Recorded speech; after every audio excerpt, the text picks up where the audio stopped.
Gagawin ko sana yung paraan ng pagbubukas. Kaya lang, may napanood akong isang kwan ni Ka Anton eh. Kaya natawa ako eh. Kaya ito, mababalam na naman ito. Kasi may gagawin silang panlilin lang. Gaya yung nangyari kay Diana. Ikukwento ko lang yung nangyari kay Diana sa mga susunod na kwan na ito. Yung AI ni Ka Anton na nagsasabing 3 element ang maaring magbukas ng new order, at sa kasalukuyan may dalawa na lumitaw na persa na kumikilos na. Pero parehong Amerikano ito eh.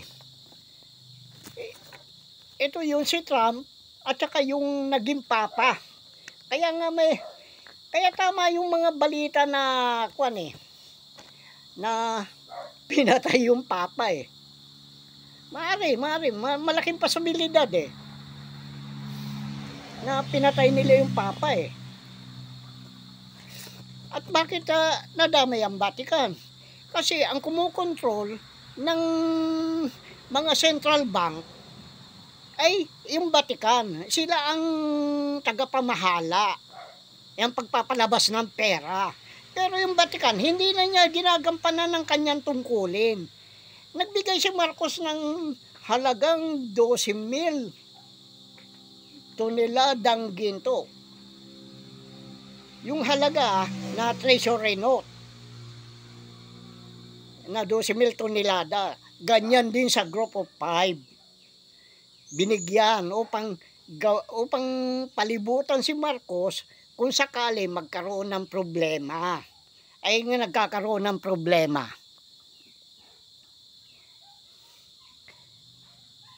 Kaya ang mga ito ay yung Pangulo ng Amerika, si Trump, at saka yung ikalawa ay yung bagong halan na papa. Eh sino naman yung ikatlo? Oh. Yan, makwan yan. Malalim. Ngunit ang pinakamahalaga, kuno, ay yung ikatlo. At wala nakakakilala. Lumilitaw na nga ako eh. Pero iba ang kwan nila eh, iba ang pakay nila. At nagsasabi, ang vault ay mabubuksan lamang pagka nagsanib ang persa ng 3. Eh bakit ako makikipagsanib dyan sa gayan? Eh alam ko naman ang paraan ng pagbubukas na hindi ko sila kailangan. Kaya hindi ito isang conspiracy theory, kundi plano. Si Trump ang isang nag-aayon sa kapangyarihan at isang pagsasanib persa ng isa pa. Ito nga yung bagong halan na papa.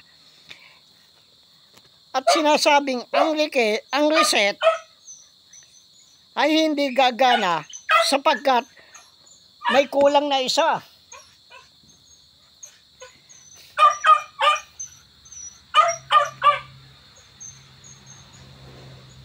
Pansinin nyo ito. Kasi ito binigay sa akin eh. Ano yan? Ito yung papa, yung sa kanan, ito si Trump, yung nasa kaliwa. Pero sino naman itong nasa baba na nagdugtong? Yan ang sinasabi ko. Sino itong nasa baba na nagdugtong? Ito yung clone na Marcos. Oh, yung nangungulo ngayon na nagtatago na. Kaya ganon. Kasi ang panito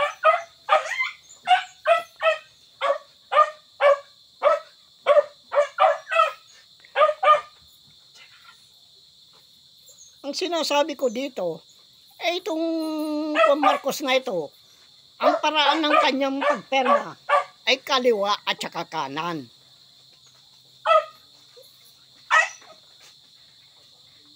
Kaya yan ang kwan. Pero sino naman ang nasa ilalim ng kwan na ito? Di yung tunay na anak ni Marcos. Yan. Yung tunay na BBM. Yan ang kwan yan. Kaya nga, yung tunay na anak ni BBM ay tinago ni Trump. kaya ngayon lumalabas. Ang kailangan lang nila, magbukas ako ng kwan dito. At pag nabuksan ko yan, papatayin na nila ako. At mapapasa kanila. Hindi naman nila alam ang galaw ko. Oh. Kaya ako nagpapadala ng kwan sa ibang dako upang maging ebidensya ng video na ito. Ganyan ang ginawa nila kay Diana. Si Diana kasi, yan ang signatory ng Divine Wealth for Humanity. At yung naman, yung kupal na may tupak sa ulo na ang pangalan niya, yung panggulo ngayon, na itinago na nila ngayon, na sinasabi may sakit, ay ito nga si Joey De La Cruz. Ay ano ngayon na magagawa ninyo? Hindi ko ibubuksan yan. Di magantay kayo kung kailan buksan yan. Ano kung makamatayan ko na yan na hindi mabuksan? Ano ngayon ang panyo? Kaya inaantay ninyo. Kaya ninyo pinatay si Diana dahil nga dyan upang mapalitaw si Irene Marcos na bilang signatory. Dahil kung hindi ninyo papatayin si Diana, ay hindi mapapaka-Irene yung Divine Wealth for Humanity. Pero kasi, ang nangyayari dyan, kapag ang isang signatory ay nag-mature na ang kanyang account, ang tanging makukuha lang niya ay yung mga tubo, hindi kasama yung principal. Kung hindi kasama yung principal, ang principal at saka yung mga itong lalakaran na interest ay mapapasa master account holder. Ngayon, ano ang account number ng master account holder? Makikita yan doon sa relevant code of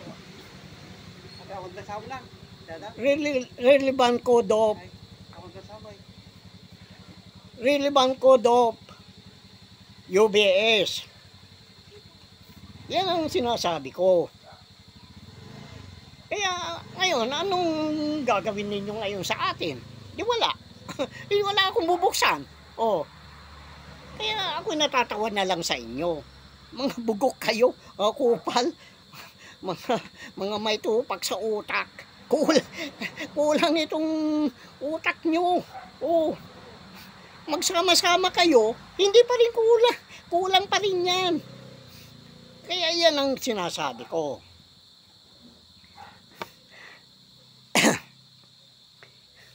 Kaya yan ang ginawa nila kay Diana.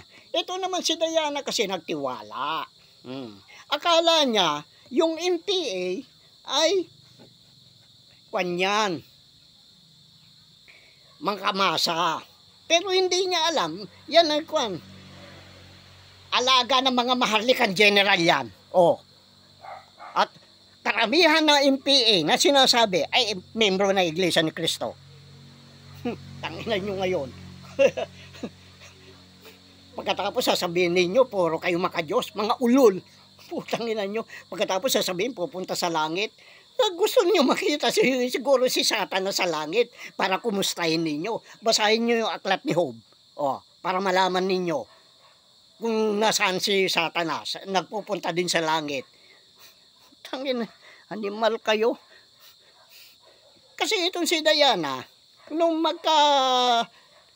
maibigay na niya yung sa MPA, napabalita na pinaratangan siya ng INPI ng Deep Penetration Agent. Dahil nga doon sa mga dokumento na yan, na pinagkaloob niya sa mga NPA. At tumawag siya, nasa Aurora siya noon, may sakit yung alaga niyang bata. Tumawag siya sa isa sa mga general na kaunin siya, kinaon siya. Pero, ang nangyari ay pinatay siya. At yung dokumento na yan ay napunta kay Rolando Cruz Santos. Eh lalaki yun, paanong kanyan? Kaya ililigaw nila.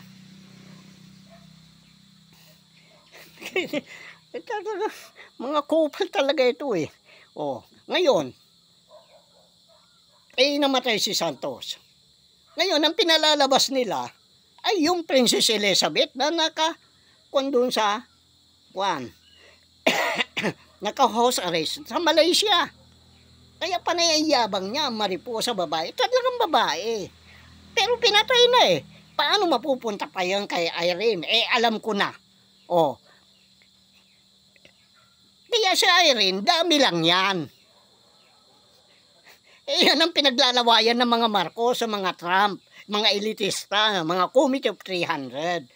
Ano ba ang kwan ng Committee of 300? Di yan, ang nasa ibabaw niyan ay yung Alpha Omega World Marshal Program na itinatag ng magnanakaw na diktador Marcos. Yan ang sinasabi ko. Pero linilin lang pa rin nila ako noon. Linalagyan na nila ng development. Alpha Omega World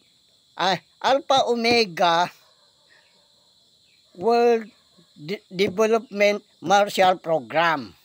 Dinagdagan nila ng development upang iligaw ako. Nakikita ko yan. Meron akong kopya noon yan ng ng Alpha Omega eh. Kaya alam ko lahat na nandyan. Yan, pinag-aralan ko yan. In-interpret ko lahat ang mga kwan dyan. Ang sinasabing ikatlong elemento ay walang walang katungkulan. Katulad din ng ni Marcos, tinagungan ni Trump eh, walang katungkulan.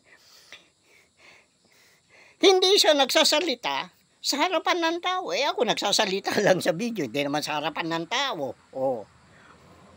At walang maaring makapersa sa kanya. Paano makakapersa yun? Nagtatago. Ako, pinipersa ko talaga. Sinasabi ko sa mga pagbablog ko. Kaya napakahalaga ang ikatlong elemento na sinasabi nila. Kaya diyan, mapapansin yung tatsulok. Hindi yan triad. Tatsulok yan.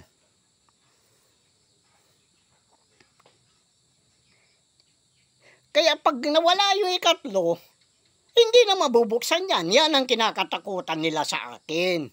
Kung may mangyari siya, kaya inaalagaan nila ako. Kaya hindi nila ako magalaw-galaw eh. Alam na ninyo.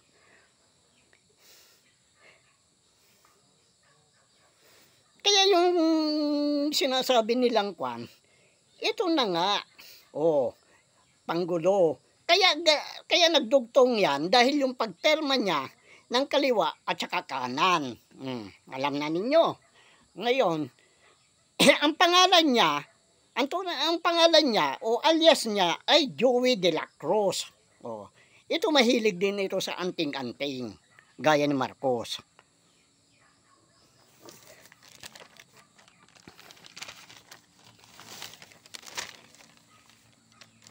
Ngayon, sino naman itong bakit doon sa doon sa chairman na sinasabi na ng Alpha Omega World Marshal Program ay Tiburcio, Villamor, Marcos, Taliano, Tagian, Deport.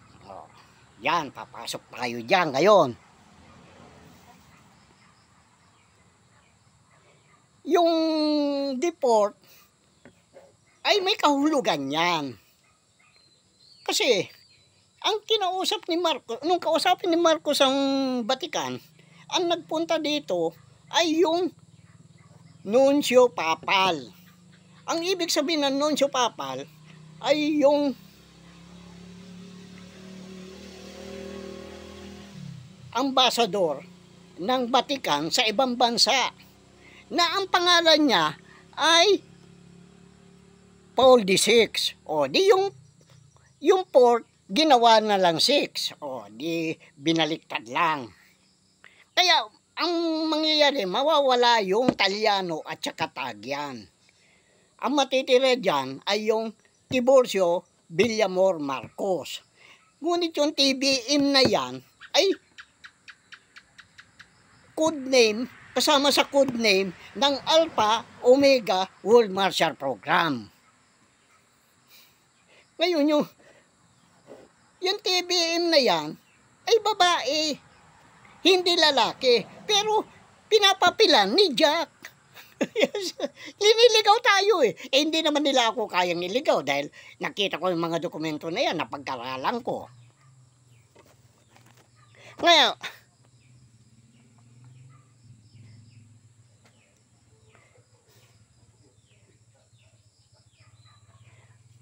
kaya yung kwan na yan, yung dami na yan ay si Irene. Dahil sinasabi nila mariposa. At sino naman yung nagdala ng mga kayamanan? Yan ang sinasabi ko. Hindi nila alam. May mga sekreto yan na walang alam itong mga Marcos. Kaya hindi nila kayang buksan eh. Oh. Kaya hindi ko lang kwan, sino yung nagdala dito? Yung sinasabi ni Ka Anton na Blackbird. Si ano yung Blackbird na yon? Di yun, kwan, yung tula ni Edgar Allan Poe. Oh. Nang sinasabi, quote the raven, nevermore. Oh. Oh, nevermore. Ano yung ngayon? Kaya yan sila naguguluhan ngayon. Pero, kilala ko yun. Maging yung sinulatan ko na spiritual na nagbabantay doon sa UBS. Kaya nga, nasaraduhan ko itong IMF. Oh. At naadamay ang World Bank. Kaya nga nagkaroon ng pandemic dahil nataranta sila. Dahil may mga vaccine na hindi pa masyadong develop, hindi pa na-develop na maganda, napilitan silang ilabas. Dapat yan sa 2025 pa, yung pandemic na yan.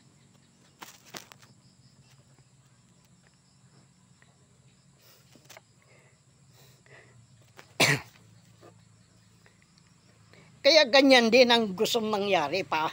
Pag binuksan ko na yan, ang tanging makukuha ko lang yung yung party ko lang. Mapapasa Marcos na yan, mapapasa Trump na yan, mapapasa Vatican na yan. Oh. Kaya hindi nila alam ang gagawin na nila ngayon sa akin. Ayaw kong buksan. Kaya nagpapasalamat ako sa iyo, Ka Anton. AI, Artificial Intelligence. Sa akin, hindi Artificial Intelligence yan. Pinag-aralan ko yan. Kaya natatawa na lang ako sa inyo. Kaya, nag-iba na naman ang pakulo nitong kwan. Ang bugok na Pangulo ng US na si Trump. Kaya yan, ang sinasabi niyang military gisara. Talagang mga lugaw ng utak ng mga kwan ito eh. Mga tik-tank ng kwan eh. Amerika at saka mga Marcos eh. Walang military gisara. Dahil ang kahulugan ng gisara ay Global Economic Security and Reformation Act, upang baguhin lubusan ang sistemang pampinansyal. Oh. Wala naman military. Kaya ang kinuko niyan, yan si Trump, isa yan diktador, fascist. Oh. Yan ang kwan. Kaya totoo yung sinabi ni Austin na kwan isa siyang diktador. Oh. Gagayahin niyo si Marcos, gagayahin niyo si Duterte. Puro mga may tupak sa utak yung mga yan. Ang layunin ng Gisara ay muling i-baptize ang pera sa backup gold. Ito nga yung Great Reset. Nasaan ang mga ginto nila? Puro sila maraming ginto, mga kwan. Hanapin ninyo sa sa Fort Knox kung may ginto, wala. Yan ang sinasabi ko, walang ginto. Kaya natatawa na ako sa kanila eh.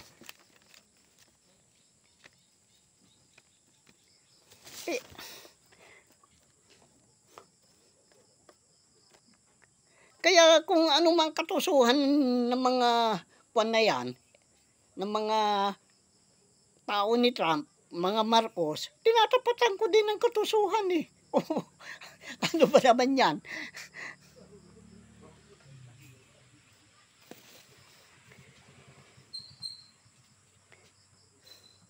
Kaya, yan ang hirap kasi hindi nila nalaman yung mga nakaraan ko eh. Kaya maraming pinalabas na katarantaduhan itong kwan na ito eh. Itong Marcos na ito eh, yung diktador, yung magnanakaw ng kwan. Maraming kinuha niyan, pinalabas na kwan, katarantaduhan. Kaya ginagawa ni Trump ito upang walain ang dollar. Paano gagawin mo diyan ngayon? Walain mo man yung dollar, obligado ka pa rin magbayad. Kasi US debt yan eh. Kaya hindi nila magawa yung mga bagong kwan nila, pera nila, yung Bitcoin, kung ano man yan, katarantaduhan na yan. Hindi nila magawa ngayon. Dahil ako ang numero nung hadlang.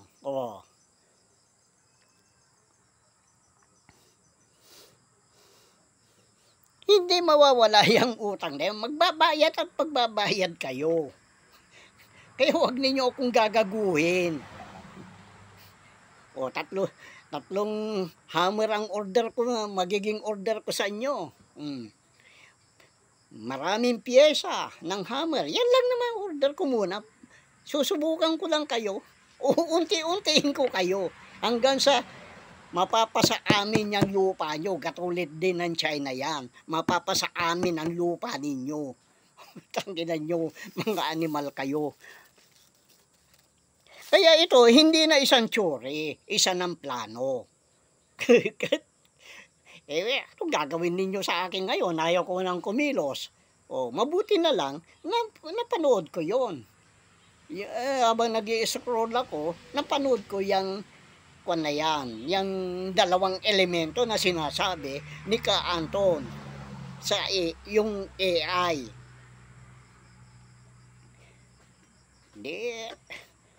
Magantay kayo kung kailan ko buksan. Kaya alagaan ninyo ako dahil hindi mabubuksan yan kung may mangyayari sa akin.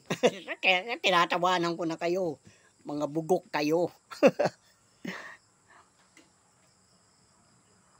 Ang kasabwat ni Trump, 200 general, pagkatapos ang kwandangan nila, yung white hat. Ano ba yung white hat?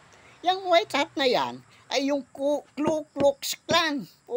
White supremacy. Na pag may kulay ka, pinapatay ka nila. Kaya yan ang balak ng mga Marcos, ipapatay tayo dito para yung mga Amerikano at saka yung mga Inchik nandito na. Sila na makukuan dito. Pagkatapos, ano ngayon masasabi ng mga vlogger? Bakit hindi ninyo alam ito? Mga tanga-tanga kasi kayo o bayaran kayo. Malaking perang inabot sa inyo para itago ang katotohanan. Yan ang totoo niyan. Wala kayong may tatago sa akin. Kayong mga vlogger, mga mainstream media, kaya lahat yan ay naging bayaran. Ultimo yung mga pelikula na pinalalabas, kinukuha nila. Kaya yung kay Irene, yung Divine Will for Humanity, yung kay Bongbong, yun ang sovereign wealth ng Pilipinas na nakalagak sa 1 MDB, 1 Malaysian Development Berhad. Kaya nga hindi mabilab nung kung hindi pa ako nakialam doon sa ni Najib, hindi mabibilang ko yan eh. Kasi yan eh. Yun ang sinasabi ko, yan. Ang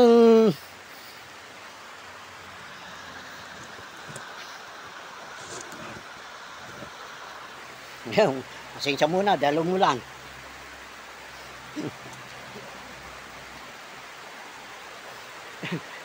yan ang sinasabi ko, kaya hindi mabilang-bilang ko yan eh.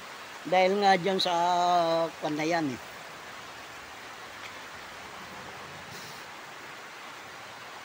Dahil nga hindi pag-aari ng Malaysian government yan. O ngayon, anong ginagawa nila? Pagkatapos sasabihin nila unlad ang Pilipinas, nagpapalabas sila ng polymer na pera. Bawal na yan. O, kaya may kaso na rin ang mga Marcos. Yan putang inang ko na yan. Kaya nagtatago na yan. Ako naman, hindi naman ako nagmamadali sa pagbubukas eh. O, mabuti na lang, nakita ko yan. Na-scroll ko yan. Yung dalawang elemento na yan. At naalala ko, yung pinakita sa akin na ganun.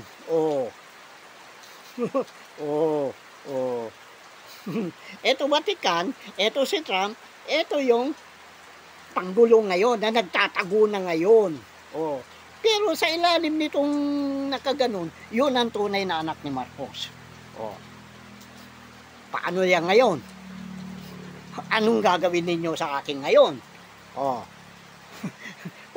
Pag pinatay ninyo ko, marami magagalit sa inyo na mga bansa. Kasi pinangako ko, walain kong utang. Pero yung Amerika at China, magbabayad yan. Hindi pwedeng hindi sila magbayad. Utangin na nyo. Kaya nga, ang una kong dahil may pinangakuan ako ng hammer eh. Yung hammer na sasakyan. Magpapadala ako ng maraming yan, mga pyesa. Yan ang paunang singil ko. Pagkatapos, mga equipment na. Talagang ilulugmok ko itong China at saka itong na ito. Si Siping ay hindi yan ang tunay na Siping. Kaya nga, kung wari, patatalsikin siya, pero siya pa rin yung mamumuno dyan. Huwag din yung pagpapaniwalaan yun na kung mga gawain nila, simple lang sa akin yung mga na yan eh. Laro nilang ganyan eh. Alam ko dahil nasanay sila sa clone, napag-aralan ko din ng mga clone. Kaya nga noong pandemic, 2 taon hindi lumabas yan si Siping. 2 taon siya nagpagaling. Yung clone na Siping. Dahil matanda na, siyempre mahina na yung proseso ng pagpapagaling niya. Kaya iyan ang kaya sisingilin ko din yan Siping na yan. Kaya yung BIR na yan, ay puhunan ng puhunan ng ang lumalabas yung may-ari ay yung mga Marcos, pero puhunan ang pinanggalingan ng puhunan ay yung itong ngangkwan. Ito ngang pera ng may hirap, inheritance. Nagrereklamo ko, hindi ko makuha-kuha ang email address ng Swiss Embassy dito. Kaya yan ang reklamo ko sa basta meron. Kaya ito ngayon, matataranta na sila ngayon sa akin. Dahil may mga video na ako na naipadala doon. Sa lugar na yon. Na si Antata yung testigo kung may mangyari sa akin. Ngayon po, takina ba ngayon? Ay, naku. Palibasa, mga utak pulbura, mga utak pera, yung mga putang nilang mga yan. Ano mangyayari sa kanila? Wala. Kaya nga sinasabi ko na yan. Kaya, ewan ko lang kung anong mangyayari sa kanila. Bahala sila. Kaya nga itong mga video na ito, iniipon ko. Yan ang magiging ebidensya. Oh, sa laban sa kanila. Kaya pinabayaan nila ako. Nung primero, kinukuha nila ako. Oh, akala nila kaya-kaya nila akong uto-utoin. Mga ulol kayo. Hindi ninyo ako kaya. Sabi ko na lang. Tatawa-tawa lang. Tatawa-tawa lang ako sa inyo. Paano yan ngayon? Anong gagawin nyo sa akin? Ayaw kong buksan. Kasi ang balak ko talaga buksan na yung dahil marami na ako nakikita mahirap. Ang mga natutulog na lang sa kalsada. Kasi lalo na sa Maynila, naku, ang dami. Kasi ang nila, pag wala ng pang-upa, saan sila maglalabas, saan sila maliligo, saan sila dudumi. Mabuti may mga sa mga terminal. Ako din nakikitulog din sa terminal kung minsan para makaiwas din ako. Hindi ko kailangan mag-hotel. Kaya hindi lang nila alam ang sakripisyong ginawa ko. Pero sa akin okay yan eh. Tungkulin ko yan eh. Kaya, ngayon, anong gagawin na ninyo? Ayan. Saan kayo pupunta? Kubadis. Sabi na Italiano, yung papa. Kaya yung papa, pinatay nila yun. Totoo yung pinatay nila. Dahil lamang sa na yan. Kailangan mapalabas na nila yan. Dahil baka buksan ko, mahuli sila. Natunugan ko. Di paano? Pasensya. Wala kayong magawa. Sige na.